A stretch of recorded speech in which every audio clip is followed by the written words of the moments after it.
Kui menetlus on algatatud, saab sisestatud taotlust vajadusel muuta või täiendada. Selleks klõpsa menetluse üldvaates nupule pöördumised. Ava toimetulekutoetuse taotlus detailvaate nupust.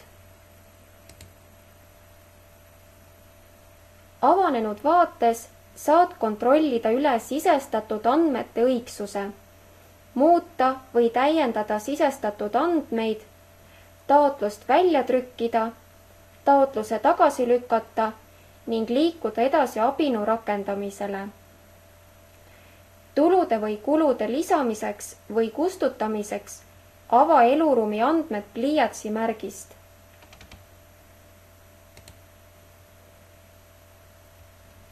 Pane tähele, eluruumi andmeid ja elanike arvu on võimalik taotlusel muuta vaid juhul, kui taotlusele ei ole lisatud kulukirjeid.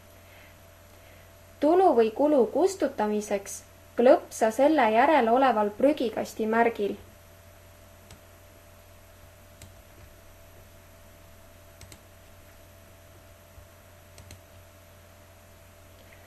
Tulu või kulu lisamiseks vali rippmenüüst tulu või kulu.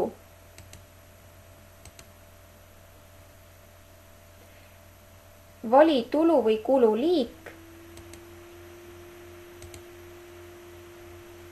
Sisesta summa.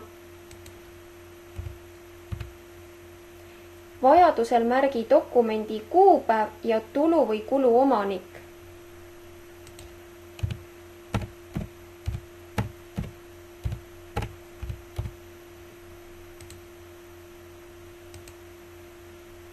Ning klõpsa andmete kinnitamise nupule.